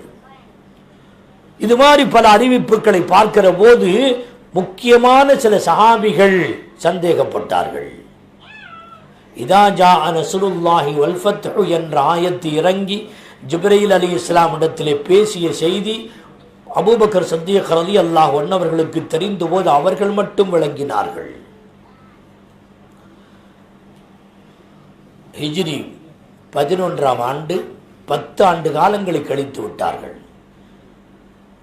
நாயகம் ஸல்லல்லாஹு அலைஹி வஸல்லம் அவர்களுடைய 63 வயதை கடந்து முஹர்ரம் முடிந்து சஃபர், அந்த முஹர்ரம் சஃபருடைய கடைசியில நோய்வாய்ப்படுகிறார்கள். 2 நாள் அல்லது 3 நாள் சஃபர் மாதத்திலே. அதற்கு பிறகு 12ஆம் நாள் நபி அவர்கள் வஃபாத் ஆகின்றார்கள். ஏறத்தாழ 16 அல்லது 17 தினங்கள் நோயாய்ப்பட்டிருந்தார்கள். நோய் என்று சொன்னால் கடுமையான நோய், சாதாரணப்பட்ட நோய் அல்ல. தலைவலி, தெரிக்கின்ற அளவுக்கு தலைவலி. ஜுரம் சாதாரணப்பட்ட ஜுரம் அல்ல, கட்டியான பெட்ஷீட்டுகளை எடுத்து 6 பெட்ஷீட்டுகளை மேலே போட்டு போர்த்தியதற்கு பிறகு அதற்கு மேலே சூடு வருகிறது என்று சொன்னால் டாக்டருக்கு தெரியும். கடுமையான சூடு, தாங்க முடியவில்லை. இருந்தாலும் கூட அன்றைக்கு தினம் என்ன தினம்? சஃபருடைய மாதம், புதன்கிழமை அன்று மைமுனாவுடைய வீட்டிலே இருக்கின்றார்கள். மைமுனா ரலியல்லாஹு அன்ஹாவுடைய வீட்டில் இப்படி இருக்கும்போது திடீரென்று மௌத்தாகிவிட்டால் என்ன ஆகுமோ என்ற நினைவும் வருகிறது. இருந்தாலும் கூட அல்லாஹு ஜல்ல ஷானு தஆலா அவ்வப்போது ஜிப்ரீல் அலைஹிஸ்ஸலாம் அவர்களை அனுப்பி கொண்டே இருக்கிறான். அல்லாஹுடைய உத்தரவுப்படி மற்ற எல்லா மனைவிமார்களிடத்திலேயும் கேட்டார்கள், திங்கட்கிழமை யாருடைய நாள்? ஆயிஷாவுடைய நாள். நான் ஆயிஷாவுடைய வீட்டுக்கே செல்ல விரும்புகிறேன். ஆயிஷா ரலியல்லாஹு அன்ஹாவுடைய வீடுதான் மஸ்ஜித் நபவியை தொட்ட பக்கத்தில் இருக்கக்கூடிய வீடு. மற்றதெல்லாம் கொஞ்சம் அந்த பக்கம் இந்த பக்கம் இருக்குது. நபி அவர்கள் எங்கே அடக்கப்பட வேண்டும் என்பதையும் அல்லாஹ் தீர்மானித்து விட்டான். பெருமானார் ஸல்லல்லாஹு அலைஹி வஸல்லம் அவர்களுக்கு தெரியும் நாம் எங்கே அடக்கப்படுவோம் என்று. எனவே ஆயிஷாவுடைய அறைக்கு நான் சென்று விடுகிறேன், அனுமதி தாருங்கள் என்று கேட்டார்கள். அனுமதி வழங்கப்பட்டது. அதுபோல கடைசி வரை ஆயிஷா ரலியல்லாஹு அன்ஹா அவர்களுடைய வீட்டிலே இடத்திலேயே அங்கேயே தங்கியிருந்தார்கள். வியாழக்கிழமை அன்று, திங்கட்கிழமை வஃபாத்தாகிறார்கள். 4 நாளைக்கு முந்தி வியாழக்கிழமை அன்று பெருமானார் ஸல்லல்லாஹு அலைஹி வஸல்லமுடைய உடல்நிலை ரொம்ப மோசமாகி விடுகிறது. சீரியஸ் கண்டிஷனுக்கு வருகின்றார்கள். அடிக்கடி மயக்கம் வருகிறது. ஆனால் லொஹுருடைய நேரம் எப்படியோ எழுந்து 2 பேர் கைத்தாங்களாக அவர்களை பிடித்து கொண்டு மஸ்ஜித் நபவிக்கு வந்து விட்டார்கள். ரொம்ப தூரமெல்லாம் இல்லை, இருந்தாலும் கூட அந்த சில அடிகளை கூட எடுத்து வைக்க முடியாமல் 2 பேர் கைத்தாங்களாக அவர்களை பிடித்து கொண்டு வந்து நிறுத்தினார்கள். லுஹருடைய தொழுகைக்கு வந்தார்கள். அப்போது அபூபக்கர் சித்திக் ரலியல்லாஹு அன்ஹு அவர்கள் நின்று தொழுக வைத்துக் கொண்டிருந்த போதுதான் பெருமானார் அவர்கள் வருகின்றார்கள் என்ற நிலையை சமிக்கையால் புரிந்து கொண்ட அபூபக்கர் சித்திக் ரலியல்லாஹு அன்ஹு கொஞ்சம் பின்னால் வந்துட்டாங்க. பெருமானார் ஸல்லல்லாஹு அலைஹி வஸல்லம் அவங்க அங்கே இருங்கன்னு சொன்னாங்க. இல்லை, பெருமானார் அவர்களுக்கு முன்னாலே நான் இமாமாக நிற்பதா அவர்கள் விரும்பவில்லை. எப்படி இருக்க முடியும்? பெருமானார் ஸல்லல்லாஹு அலைஹி வஸல்லம் அவங்களுக்கு முன்னால் ஒருத்தன் போகணும்னா ஒருத்தர் கனவு கண்டாராம். நான் கனவு வரும்னு எதிர்பார்க்கல. என்னப்பா கனவு? ஒன்றும் இல்லை, எல்லா சாமிகள்லாம் இருக்காங்க, ரசூலுல்லாஹ்லாம் இருக்கிறாங்க, நான் போய் இமாமத்து செய்கிறேன் அப்படின்னாரு. இதுக்கு விளக்கம் என்னன்னு கேட்டார். நாளைக்கு நீ மௌத்தா போயிடுவேன்னா. மௌத்தா? இதான் அருமையான கனவுன்னு நினச்சிட்டு இருக்க, என்னையா இப்படி சொல்கிறீங்க? ரசூலுல்லாஹ்வுக்கு முன்னாலே யாராவது போய் நிற்கிறார்கள் என்றால் அது ஜனாசாவாகத்தான் இருக்க முடியும். ஜனாசாவை முன்வைத்துத்தான் பெருமானார்களே தவிர பெருமானாருக்கு பின்னால் இருப்பதென்று சொன்னால் அவர்கள் எல்லோரும் முக்ததிகளாக இருப்பார்கள். பெருமானாருக்கு முன்னால் யாராவது இருந்தால் அது ஜனாசாவாகத்தான் இருக்க முடியும். ஹைர் இருக்கட்டும். அபூபக்கர் சித்திக் ரலியல்லாஹு அன்ஹு அவர்கள் முன்னாலே போய் நிற்பதற்கு அவர்களுக்கு விருப்பமில்லை, பின்தங்கி வந்து விட்டார்கள். பெருமானார் ஸல்லல்லாஹு அலைஹி வஸல்லம் அவர்கள் வந்தார்கள், அமர்ந்து தொழுக வைத்தார்கள். அபூபக்கர் ரலியல்லாஹு அன்ஹு நின்று தொழுக வைத்துக் கொண்டிருந்தார்கள். சஹாபாக்கள் எல்லோரும் நின்று தொழுது கொண்டிருக்கின்றார்கள். ஏற்கனவே ஒரு முறை அறிவித்திருந்தார்கள், இதா சல்லல் இமாமு ஜுலூசன் ஃபஸல்லு ஜுலூசன் நஜ்மஊன், இமாம் உட்கார்ந்து தொழுக வைத்தால் நீங்கள் எல்லோரும் உட்கார்ந்து தொழுகுங்கள் என்று ஹிஜ்ரி 5 சொல்லி இருந்தார்கள். ஆனால் இன்றைக்கு எல்லோரும் நின்று இருக்கிறார்கள். பெருமானார் ஸல்லல்லாஹு அலைஹி வஸல்லம் அவர்கள் உட்கார்ந்து தொழுக வைக்கின்றார்கள். எல்லோரும் நிற்பதை பார்த்து யாரையும் உட்காருங்கள் என்று சொல்லவில்லை. அதுதான் சட்டமாகவும் ஆனது. முடியாத வகையிலே இமாம் இருப்பாரையானால் அவரால் நிற்க முடியவில்லை என்பதற்காக வேண்டி சக்தி உள்ளவர்கள் எல்லோரும் உட்கார வேண்டிய அவசியமில்லை என்ற சட்டம்தான் கடைசியாக நின்றது. அதன் அடிப்படையிலே அபூபக்கர் சித்திக் ரலியல்லாஹு அன்ஹு அவர்களுக்கு பின்னாலே இக்திதா செய்வதாக பின்பற்றுவதாக தக்பீர் கட்டியிருந்த சஹாபாக்கள் அப்படியே தொழுது கொண்டிருக்கிறார்கள். பெருமானார் ஸல்லல்லாஹு அலைஹி வஸல்லம் அவர்களை பின்பற்றி அபூபக்கர் சித்திக் ரலியல்லாஹு அன்ஹு அவர்கள் தொழுது கொண்டிருக்கின்றார்கள். இப்படி ஒரு தொழுகை லுஹருடைய தொழுகை. அதற்கு பிறகு பெருமானார் ஸல்லல்லாஹு அலைஹி வஸல்லம் அவர்கள் அருமையான உரை ஒன்றை செய்தார்கள். அருமையான அற்புதமான உரைகள். அதிலே தான் அதாவது தன்னுடைய கணக்கை காட்டுகிற அளவுக்கு நான் எல்லாவற்றையும் அல்லாஹ் என்ன தூதை அறிவிக்க வேண்டும் என்று சொன்னானோ அத்துணையும் நான் உங்களிடத்திலே ஒப்படைத்து விட்டேன். ஏதாவது மிச்சம் இருந்தால் சொல்லுங்கள், உங்களுக்கு ஏதாவது பாக்கி இருந்தால் என்னிடத்திலே சொல்லுங்கள், உங்களுக்கு செய்ய வேண்டிய ஹக்குகள், உரிமைகள், கடமைகள் ஏதாவது இருந்தால் என்னிடமிருந்து நீங்கள் பெற்றுக் கொள்ளுங்கள். யாரிடமாவது கடன் வாங்கியிருந்தால் இன்றைக்கும் நான் திருப்பி கொடுக்க தயாராக இருக்கின்றேன் என்று சொன்னார்கள் பெருமானார் ஸல்லல்லாஹு அலைஹி வஸல்லம். யாருக்காவது பெருமானார் அவர்கள் பாக்கி வைத்திருப்பார்களா? எந்த காரணத்தை கொண்டும் அப்படி வைக்கவே மாட்டார்கள். யாரும் எதுவுமே சொல்லவில்லை. பழிவாங்கக்கூடியவர்கள் யாரும் இருக்கிறீர்களா என்று கேட்டார்கள். யாரும் இல்லை. ஒரே ஒருவர் மட்டும் எழுந்தார். யார சொல்லலாம், நான் பழி வாங்கணும். சரி வாங்கிட்டீங்க, நான் தயார். சஹாபாக்களுக்கு எல்லாரும் கடுமையான ஆத்திரம் வந்துச்சு. விட்ட மாட்டேன், இந்த ஆளை ரசூலுல்லாஹ்ட்ட வந்து பழி வாங்குறேன்னு நிற்கிறானே இந்த ஆள். அவர்கள் எழுந்து நின்றார்கள். இந்த பழி வாங்கிக்கன்னு முன்னால் வந்தாங்க ரசூலுல்லாஹ். இல்லை, என்ன நீங்கள் அடிக்கும்போது நான் வெறுமையிலோடு இருந்தேன். இப்போ நீங்கள் சட்டை போட்டிருக்கிறீங்க, சட்டையை கழட்டுங்க, வெறுமையிலோடு தான் நான் அடிப்பேன், பழி வாங்குவேன். சட்டையை கழட்டிட்டாங்க. சட்டையை கழட்டின உடனே கட்டி பிடித்து நுபுவத்தினுடைய முத்திரை பின்பக்கம் இருந்து அங்கே முத்தமிட்டார்கள். அல்ஹம்துலில்லாஹ் என்று சந்தோஷப்பட்டு விட்டு, இதற்குத்தான் யா ரசூலல்லாஹ் பழி வாங்குகிறேன் என்று சொன்னேன். உங்களை பழி வாங்குகிற தகுதி எனக்கு இருக்கிறதா? யா ரசூலல்லாஹ், காலமெல்லாம் உங்களை முஹர நுபுவத்திலே நான் முத்தமிட வேண்டும் என்று ஆசைப்பட்டேன், என்னை மன்னித்து விடுங்கள் யா ரசூலல்லாஹ் என்று சொன்னார். இதற்குத்தான் அவர் கடைசியிலே பெருமானார் ஸல்லல்லாஹு அலைஹி வஸல்லம் அவர்கள் எல்லா கணக்கையும் சரியாக ஆட்சி செய்த ஒருவர் தன்னுடைய கணக்குகளை காட்டி எந்த விதமான குற்றமும் இல்லாமல் குறைகளும் இல்லாமல் நிறைவான நிலையில மக்களிடத்திலிருந்து விடைபெறுகின்றார் என்று சொன்னால் உலகத்திலேயே எந்த அரசனும் எந்த பிரதமனும் எந்த ராஜாவும் சரி ராணியும் சரி இப்படி ஒரு நிலையில் உலகத்தை விட்டு பிரிந்தார்கள் என்று எங்காவது வரலாற்றிலே சொல்லுங்கள். எம்பெருமான் முஹம்மது முஸ்தபா ஸல்லல்லாஹு அலைஹி வஸல்லம் யாருக்கும் எந்த குறையும் இல்லாமல் நிறைவான முறையிலே எல்லாருக்கும் செய்ய வேண்டிய எல்லா கடமைகளையும் உரிமைகளையும் முழுமையாக செய்துவிட்டு விடைபெறுகின்றார்கள். அந்த நேரத்தில் அவர்கள் பெருமானார் ஸல்லல்லாஹு அலைஹி வஸல்லம் உடைய நெத்தியிலே ஒரு பத்து போடப்பட்டிருந்தது. காய்ச்சல் தலைவலி கடுமையாக இருக்கிறது, ஒரு பத்து போடப்பட்டிருந்தது. அதோடு தான் பேசினார்கள். மேலே போர்வையை போர்த்தி இருந்தார்கள் பெருமானார் ஸல்லல்லாஹு அலைஹி வஸல்லம். ஆள்கள் கைத்தாங்களாக பெருமானார் அவர்களை கொண்டு போய் வீட்டிலே விடுகின்றார்கள். அன்றைக்கு மீண்டும் மக்ரிபுக்கு வருவதற்காக வேண்டி முயற்சித்தார்கள். வந்தார்கள். இதஷம்சு வஷம்சி வதுஹாஹா என்பதை முதல் ரக்காத்திலே, வல்லைலி இதா யக்ஷாஹா என்பதை இரண்டாவது ரக்காத்திலே ஓதி தொழுகை வைக்கின்றார்கள். மக்ரிபுடைய தொழுகை. அதற்கு பின்னால் போனவர்கள் வர முடியவில்லை. 17 தொழுகைகள் அபூபக்கர் சித்தீக் ரலியல்லாஹு அன்ஹு தொழுக வைத்தார்கள். 3 நாள் முழுக்க 15 தொழுகை, அப்புறம் 2 தொழுகை, மொத்தம் 17 தொழுகைகளை தொழுக வைத்தார்கள். அபூபக்கர் சித்தீக் ரலியல்லாஹு அன்ஹு அவர்கள்தான் கலீஃபா என்பதை மக்கள் உணர்ந்து விட்டார்கள்.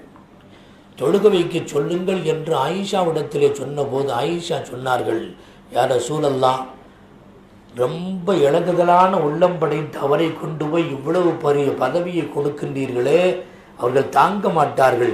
குர்ஆன் ஓதினால் கூட அழுது விடுவார்கள் யா ரசூலல்லாஹ், அவங்கள்ட்ட போய் இந்த பொறுப்பை கொடுக்குறீங்களேன்னு சொன்னபோது, நான் சொன்னதை செய், நீங்கள்லாம் யூசுப் அலி இஸ்லாமுடைய சகோதரிகளை போலத்தானே, யூசுப் அலி இஸ்லாமிடத்தில் இருந்த அந்த பெண்களுடைய போலத்தானே நீங்கள் என்று சொன்னார்கள். இன்னக்கும் சவாஹிபு யூசுப். அப்படின்னா என்ன அர்த்தம்? மனசுல ஒன்று வச்சு வெளியில ஒன்று பேசுறேங்கிற மாதிரி கொஞ்சம் வேகமாக பேசிவிட்டார்கள் பெருமானார் ஸல்லல்லாஹு அலைஹி வஸல்லம். கோபத்தை பார்த்த உடனே நேராக போய் அபூபக்கர் சித்தீக் ரலியல்லாஹு தந்தை இடத்திலே சொல்லி தொழுக வைக்க சொன்னார்கள். அவர்கள் தொழுக வைத்தார்கள். சனிக்கிழமை, அந்த வியாழக்கிழமையை அடுத்து வெள்ளிக்கிழமை கடுமையாகத்தான் இருந்தது. சனிக்கிழமை அன்று 7 கிணற்றிலிருந்து தண்ணீரை கொண்டு வர சொல்லி அந்த 7 கிணற்றினுடைய பச்சை தண்ணீரை கொண்டு வந்து பெருமானார் ஸல்லல்லாஹு அலைஹி வஸல்லம் அவர்கள் குளிக்க வைக்கப்படுகிறார்கள். குளித்ததற்கு பிறகு ஓரளவு அவர்களுக்கு தெம்பு ஏற்பட்டது. நல்லா இருக்கிறாங்க, கொஞ்சம் நார்மலாக இருக்கிற மாதிரி தெரிஞ்சது. சனிக்கிழமை ஞாயிற்றுக்கிழமை எப்படித்தான் இருந்தது. சரி, ரசூலுல்லாஹ் நல்லா தான் இருக்கிறாங்கன்னு நினச்சிட்டு காலை நேரத்திலே அபூபக்கர் சித்தீக் ரலியல்லாஹு அன்ஹு திங்கட்கிழமை காலை பெருமானார் ஸல்லல்லாஹு அலைஹி வஸல்லம் அவர்களை விட்டு பிரிந்து 2வது மனைவி ஊருடைய ஓரத்தில் இருந்தார்கள். அவர்களை காண்பதற்காக வேண்டி போய்விட்டார்கள். போன சமயத்திலே தான் இந்த நிலைமை ஏற்பட்டது. பெருமானார் ஸல்லல்லாஹு அலைஹி வஸல்லம் அவர்கள் எப்படி இருக்கிறார்கள்? வீட்டை சுற்றி பெருங்கூட்டம். அவர்களை சுற்றி மனைவிமார்கள் இருக்கிறார்கள், உறவுக்காரர்கள் இருக்கிறார்கள். மைமூனா ஓ என்று கதறுகின்றார்கள், அழுகின்றார்கள். ஏன் அழுகின்றீர்கள் என்று கேட்டபோது மைமூனா ரலியல்லாஹு அன்ஹா சொல்லுகின்றார்கள், பெருமானார் ஸல்லல்லாஹு அலைஹி வஸல்லம் அவருடைய பிரிவை பற்றி நான் கவலைப்படவில்லை, ஆனால் வஹி நின்று போச்சே, இனிமேல் வஹி வராதே என்று நான் அழுகின்றேன் என்கிறார்கள் மைமூனா ரலியல்லாஹு அன்ஹா. ஒரு பக்கம் பெருமானார் ஸல்லல்லாஹு அலைஹி வஸல்லமுடைய பேச்சு முடங்கிவிட்டது. வாய்களை சப்தமிட்டு பேசிய அந்த நாவுகள் இன்றைக்கு பேச மறுக்கிறது. ஏதோ முணுமுணுத்து கொண்டிருக்கின்றார்கள். முகமெல்லாம் வெளிரி போய்விட்டன. வெள்ளையாக இருக்கிற அந்த முகத்திலே பக்கத்திலே ஒரு பாத்திரத்திலே தங்களுடைய மடியிலே வைத்துக் கொண்டு பெருமானார் முகத்தை தடவுகின்றார்கள், தண்ணீரை நனைக்கிறார்கள், முகத்தை தடவுகின்றார்கள். இப்படியே கொஞ்ச நேரம் இருந்தது. பெருமானார் ஸல்லல்லாஹு ராத்திரியும் இப்படித்தான் இருந்தது. ஞாயிற்றுக்கிழமை இரவிலிருந்து இடையிடையே மயக்கம், அப்புறம் ஓரளவு தெளிவு பெறுவார்கள், மீண்டும் மயக்கம், மீண்டும் தெளிவு பெறுவார்கள். ஞாயிற்றுக்கிழமை இரவு இஷா தொழுவதற்காக வேண்டி எழுவதற்கு முயற்சி செய்தார்கள். எழுந்தார்கள், மயங்கி விழுந்தார்கள், எழுந்தார்கள், மயங்கி விழுந்தார்கள். இப்படி பலமுறை ஆனதற்கு பிறகு இனிமேல் நம்மால் முடியாது என்பதை பெருமானார் ஸல்லல்லாஹு அலைஹி வஸல்லம் அவர்கள் உணர்ந்து அங்கேயே தொழுதார்கள். இஷாவுக்கு இந்த நிலை. அதற்கு பிறகு அடுத்த நாள் காலைதான் நிலைமை மோசமாகவே. உறவுக்காரர்கள், நெருக்கமானவர்கள் எல்லோரும் இருக்கிறார்கள். பாத்திமா ரலியல்லாஹு அன்ஹா பக்கத்திலேயே இருந்து பெருமானார் ஸல்லல்லாஹு அலைஹி வஸல்லம் முகத்தை பார்த்து கொண்டே இருக்கிறார்கள். ஒரு கட்டம் வந்தது, எப்படி அவர்கள் நபி அவர்களால் பேச முடியவில்லை என்ற நிலையில் ஓங்கி அலறுகிறார்கள். வா கர்ப அபதா, என்னுடைய தந்தைக்கு ஏற்பட்ட வலி, வருத்தமே, கைசேதமே என்று துடித்தார்கள். பெருமானார் ஸல்லல்லாஹு அலைஹி வஸல்லம் பக்கத்தில் அழைத்து, ஃபாத்திமா லா கர்ப பாதல் யோம், உன்னுடைய தந்தைக்கு இன்னைக்கு மட்டும்தான்மா கஷ்டம், இனிமேல் கஷ்டம் எல்லாம் வராது. முதல்ல அழுதாங்க, அப்புறம் சிரிச்சாங்க. சிரிச்சதுக்கு என்ன காரணம் என்று கேட்டபோது பாத்திமா ரலியல்லாஹு அன்ஹா சொன்னார்கள், நான் கேட்டேன், உங்களுக்கு ரொம்ப கஷ்டப்படுறீங்களே என்று அழுது கொண்டே கேட்டேன். இன்னைக்கு தாம்மா கஷ்டம், இது சக்கராத்து எல்லாருக்கும் உண்டு. இன்னலில் மௌத்தில சக்கராத்தின், எல்லோருக்கும் சக்கராத் என்பது உண்டு, நபியாக இருந்தாலும் உண்டு. சக்கராத்தினால கஷ்டப்படுறேன், ஆனால் இதுக்கு மேலே கஷ்டப்பட மாட்டேன் என்று சொன்னார்கள். அழுதேன்.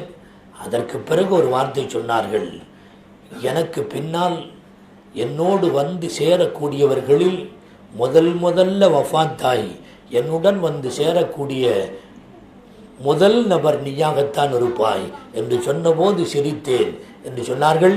பாத்திமா ரலியல்லாஹு. சிரிப்பு என்று சொன்னால் அன்னையிலிருந்து ஃபாத்திமா சிரித்ததை யாருமே பார்த்ததில்லை. ஃபாத்துக்கு பின்னால் லேசான ஒரு புன்முறுவல், அவ்வளவுதான். கடைசி நேரத்திலே பெருமானார் ஸல்லல்லாஹு அலைஹி வஸல்லம் வாய் முணுமுணுத்து கொண்டிருக்கிறது, கண் ஏதோ பார்த்து கொண்டிருக்கிறது. அப்துர் ரஹ்மான் இப்னு அவுஃப் ரலியல்லாஹு அன்ஹு, அப்துர் ரஹ்மான் இப்னு அபீ பக்கர் ரலியல்லாஹு அன்ஹு, ஆயிஷாவுடைய சகோதரர் தம்பி பக்கத்தில் நிற்கிறாரு. அங்கேயே பார்க்குறாங்க.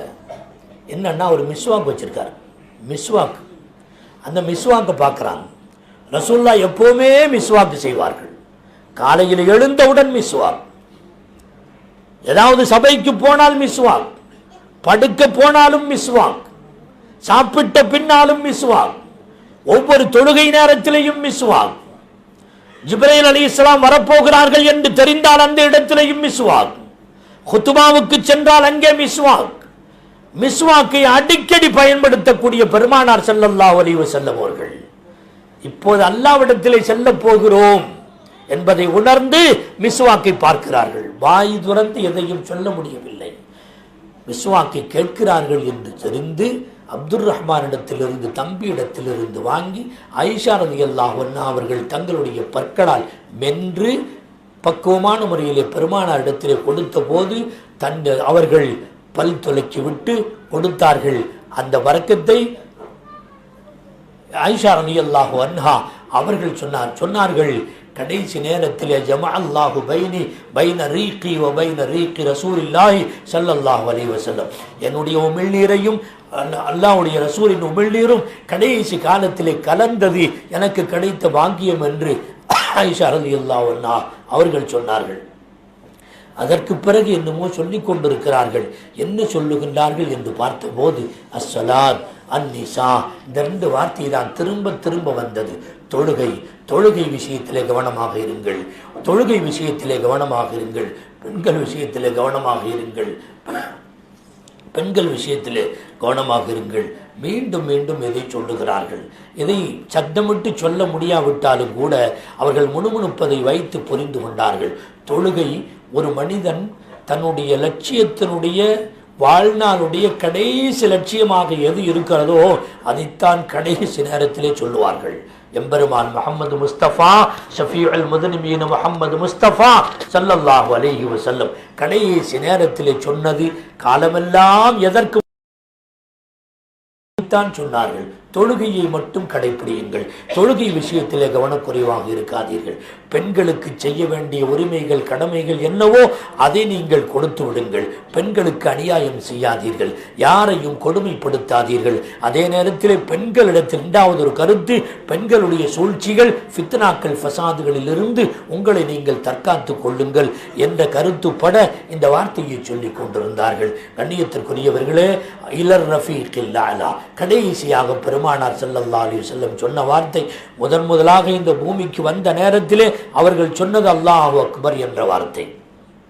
அல்லாஹு அக்பர் என்ற வார்த்தையை சொல்லிக் கொண்டு வந்தார்கள்.